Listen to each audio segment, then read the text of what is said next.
Hello बच्चों, खेरामा GTC class में आपका स्वागत है। आज हम लोग 2017 का जो है द्वितीय पाली का ऑब्जेक्टिव प्रश्न करने वाले हैं, क्वेश्चन बैंक से करेंगे। और इससे पहले हमने बच्चों 11 से लेकर 16 तक जितने भी पूछा हुआ प्रश्न ऑब्जेक्टिव संख्या में है, टोटल प्रश्नों का सलूशन बहुत ही अच्छा तरीका से करवाया है। हमको लग रहा है कि जो जितने भी छात्र हैं हमारा ऑब्जेक्टिव सलूशन करवाया हुआ देख लेगा। हमको नहीं लगता है कि 100 में से 100 नहीं हो पाएगा। तो आज बच्चों यहाँ से हम लोग 2017 का द्वितीय पाली का जो प्रश्न है वहां से आज करेंगे। और हमारा जो एमबीटी का सॉल्यूशन हमने बहुत बारीकी से करवाया हुआ है, आप लोग देख लीजिएगा, जिससे कि ऑब्जेक्टिव सॉल्यूशन करने में कोई समस्या ना हो। एक भी प्रश्न बच्चों हम बता देना है आप लोग को, एग्जाम में 2022 में जो है एक भी प्रश्न ऑब्जेक्टिव का खाली नहीं जाएगा। इससे ज्यादा बनेगा, लेकिन हम लोगों को बोलेगा आप लोगों को क्या कि 100 में से किन्हीं 50 प्रश्नों का सलूशन करिए। ठीक है, तो आप लोग 50 प्रश्न बहुत आसानी से बिना पेन चलाए कर सकते हैं। पेन वाला जो जितना प्रश्न उसको छोड़कर बिना पेन वाला प्रश्न करिएगा सबसे पहले। ठीक है, जिससे कि गलत होने का कोई भी चांस ना बने। ठीक है, चलते हैं अपने प्रश्न की ओर बच्चों।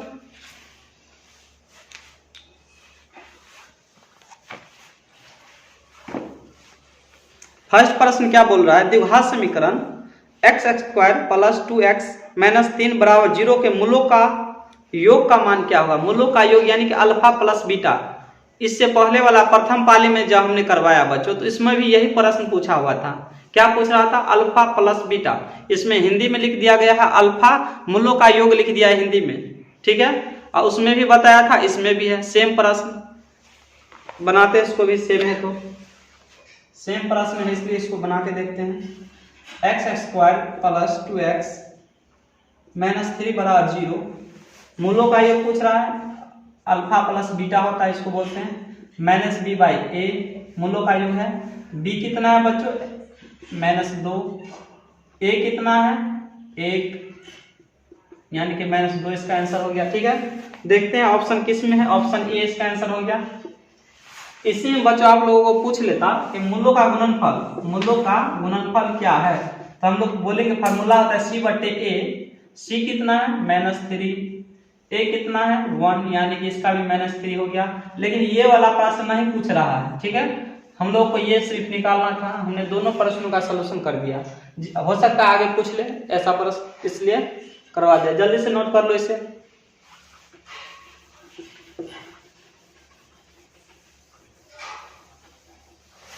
दूसरा प्रश्न क्या दिया हुआ है, इसको देखते हैं। दूसरा, यदि बहुपद px बराबर x² प्लस 7x प्लस 10 के शून्यांक अल्फा इंटू बीटा हो, तो अल्फा इंटू बीटा का मान होगा। अल्फा इंटू बीटा का मान पूछ रहा है। अभी हमने बताया बच्चों अल्फा इंटू बीटा का मान कैसे निकालना है। इसमें भी देख लेते हैं। x² प्लस 7x प्लस 10 बराबर 0। क्या पूछ रहा है, मूलों का गुणनफल अल्फा इंटू बीटा।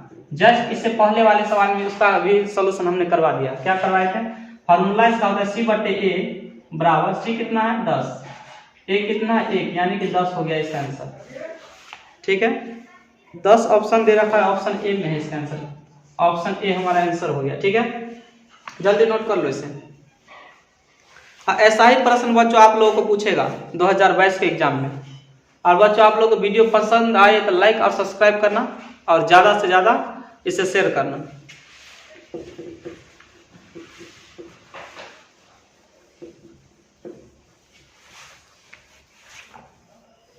तीसरा प्रश्न है, चरों को आरोही या अवरोही क्रम में लिखने पर बीच वाले चर का मान कहलाएगा। तो बच्चों बता दे रहे हैं, चरों का जब हम आरोही या अवरोही क्रम में सजाते हैं तो इस तरीका से हम लोग क्या ज्ञात करते हैं, माध्यिका। ठीक है, माध्यिका इसका ऑप्शन हो जाएगा।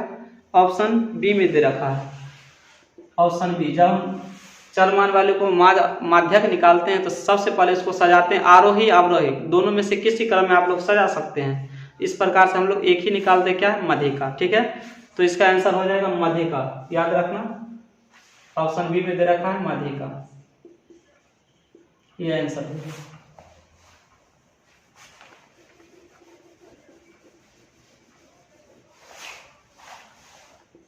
चार नंबर का क्या है प्रश्न, ध्यान देना। √5 एक संख्या है। √5 एक परिमेय है, क्योंकि हम 5 को पाँच को रूट नहीं निकाल सकते, इसलिए एक अपरिमेय संख्या। क्या है? अपरिमेय संख्या। 5 का वर्गमूल नहीं निकलता, इसलिए हम इसे अपरिमेय संख्या बोलेंगे, जो कि ऑप्शन बी में दे रखा है। ऑप्शन क्या होगा इसका? बी। अपरिमेय संख्या में बच्चों आप लोग को याद रहना चाहिए कि जो रूट में फंसा रहे तब अपरिमेय होगा, जब रूट तोड़ने के बावजूद भी निकले बाहर तब परिमेय हो सकता है, हो सकता नहीं होगा। ठीक है, 5वां सवाल देखते हैं। 5वां, बिंदु 4, -5 की दूरी मूल बिंदु से होगी। बच्चों पूछ रहा है मूल बिंदु से दूरी। हम लोग जानते हैं मूल बिंदु क्या होता है? 0 0, और 4, -5 की इन दोनों के बीच की दूरी पूछ रहा है कितना है। ठीक है, इन दोनों के बीच की दूरी। जब मूल बिंदु 0 0 दिया रहा है तो दूरी का एक फार्मूला होता है, आप लोग नोट कर लेना। दूरी बराबर क्या होता है? x² + y²।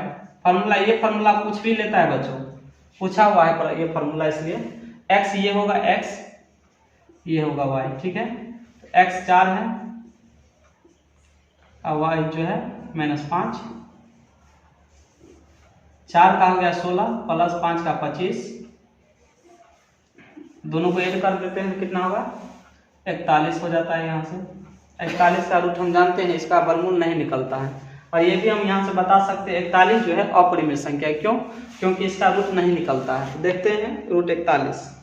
ऑप्शन ए में दे रखा है बच्चों इसका आंसर। ऑप्शन ए इसका आंसर हो जाएगा। ठीक है, ऑप्शन ए हो गया। ये प्रश्न जो है बच्चों बहुत इंपॉर्टेंट प्रश्न है, प्रत्येक साल पूछता है ऐसा प्रश्न। ठीक है,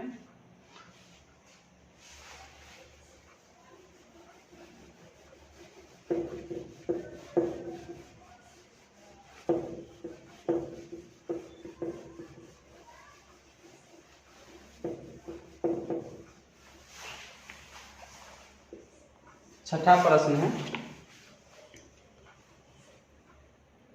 बराबर बिंदु से वृत्त पर खींची गई स्पर्श रेखाओं की लंबाई होती है हमेशा बराबर होती है बच्चों। इससे 2017 का जब प्रथम पाली में ऐसा प्रश्न आया हुआ था, वहां पे हमने बताया था वृत्त से बाहरी बिंदु से खींची गई स्पर्श रेखा की लंबाई क्या बराबर होता है। बराबर नहीं रहे तो समान, यानी कि जितना पीए रहे, ये इस बता रहे हैं। देख रहे हैं यहाँ से इस पर स्पर्श रेखा हम कोई खींचते हैं तो ये जो रेखा है ए बी, ये 4 होगा, ये भी 4, यानी कि स्पर्श रेखा की लंबाई क्या होती है? हमेशा बराबर। क्या होता है? स्पर्श रेखा की लंबाई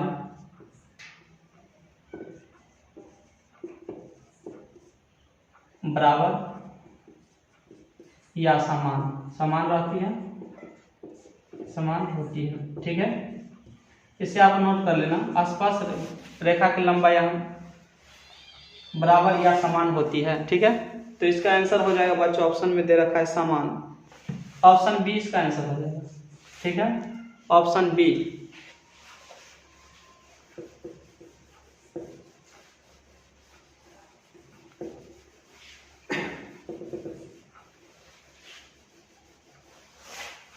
सातवां प्रश्न है, एक शंकु की ऊंचाई, शंकु का ऊंचाई दे रखा है 24 सेमी है, आधार की त्रिज्या 6 सेमी, शंकु का आयतन पूछ रहा है। हाइट दे रखा है बच्चों, हाइट जो है 24 सेमी है, शंकु का है। कोण का हाइट दे रखा है 24 सेमी, और त्रिज्या दे रखा है 6 सेमी। क्या पूछ रहा है? शंकु का आयतन। इसका फॉर्मूला क्या होता है? आयतन होता है, शंकु का आयतन 1/3 πr² होता है। 1/3 πr²h, ये होता है इसका फॉर्मूला। 1/3 पाई का मान कितना? 22/7 गुने r कितना है? इसमें r 6 दे रखा है, और जो भी दे रखा है यहाँ से हम काट लेते हैं। 3 दूना 6, 3 दूना 6 हो गया।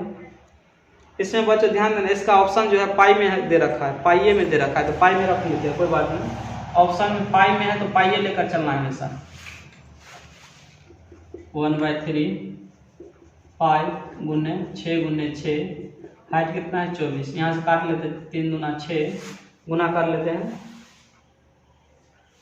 6 दूना 12, 12 और 24 का गुना कर लेना है।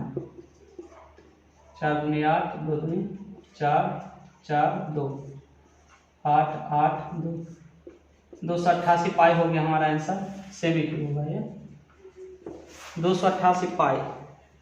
ऑप्शन ए में दे रखा है।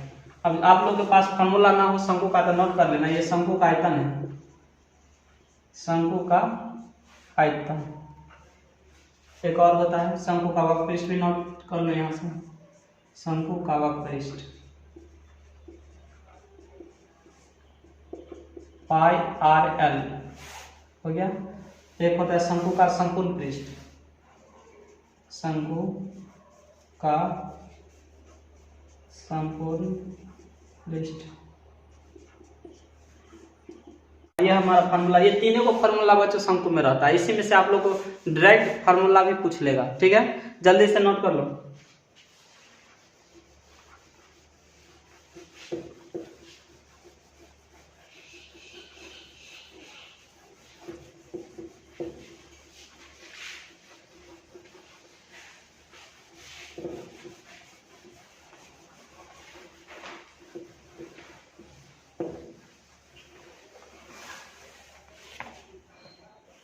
आठवां प्रश्न देखते हैं। आठवां प्रश्न, निश्चित घटना की प्रायिकता होगी। ये बच्चों याद करना आप लोग, निश्चित घटना का प्रायिकता हमेशा क्या होता है, एक होता है। जब एमबीडी का सॉल्यूशन ऑब्जेक्टिव का हमने करवाया था तो वहाँ पर लिखा हुआ था, जितना भी इम्पोर्टेंट बात है वहाँ पर हमने बहुत अच्छा तरह से लिख दिया है। आप लोग यदि नहीं देखें तो जाकर देख लेना प्रोबेबिलिटी। निश्चित घटना का प्रायिकता का योग क्या होता है, हमेशा प्रायिकता होगी हमेशा एक होता है। निश्चित घटना का प्रायिकता क्या होता है, एक। असंभव पूछे 0, निश्चित पूछे 1, योग पूछे, योग भी एक पूछता है इसमें 1। आप लोग याद रखना, ये भी याद रखना कि ये जो है प्रायिकता का जो आंसर होता है 0 और 1 के बीच में आंसर होता है हमेशा। आप लोग से पूछ दे कोई 4/2 तो ये हमारा आंसर नहीं हो सकता, माइनस में रहे तो नहीं हो सकता। ठीक है, पूछता है इनमें से कौन प्रायिकता का मान नहीं है, पूछ लेता है आप लोगों से, एग्जाम में पूछता भी है, कई बार पूछ लिया। तो ये जो बच्चों ऑप्शन दे रखा है, ऑप्शन ए है इसका आंसर, ऑप्शन ए। हम बच्चों बता दें, वीडियो आप लोगों को पसंद आए तो लाइक और सब्सक्राइब करना और ज़्यादा से ज़्यादा शेयर करना।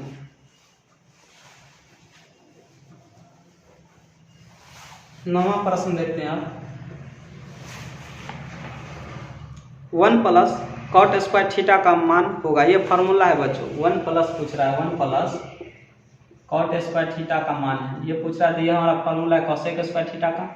आप लोग फार्मूला हमेशा याद रखना, क्या है इसका फार्मूला होता है, cosec square theta minus cot square theta बराबर 1 होता है। यहाँ से तो हम यहाँ पे लिखेंगे कोसेक स्क्वायर थीटा बराबर 1, ये हो गया माइनस, उस साइड गया तो क्या होगा प्लस। यही फार्मूला यहाँ से पूछ लिया आप लोगों को, इसी में का ये फार्मूला है। ये बच्चों हमारा ऑप्शन जो है ऑप्शन बी में दे रखा है, ऑप्शन बी।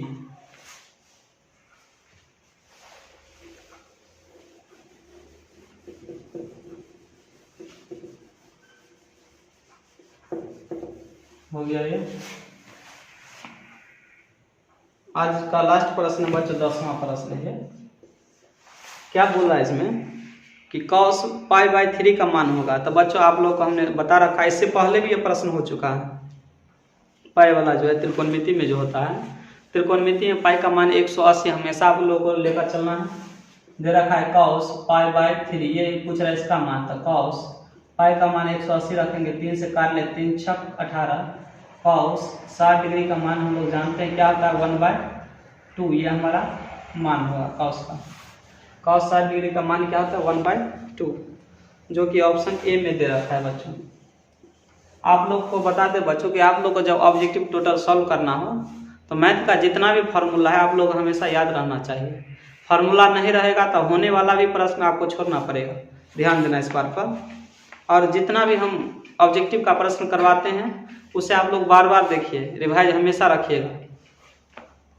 तो बच्चों आज के लिए इतना ही। आप लोगों को वीडियो पसंद आए तो लाइक और सब्सक्राइब करना और ज़्यादा से ज़्यादा शेयर करना इसे। आज के लिए इतना ही, थैंक यू, धन्यवाद।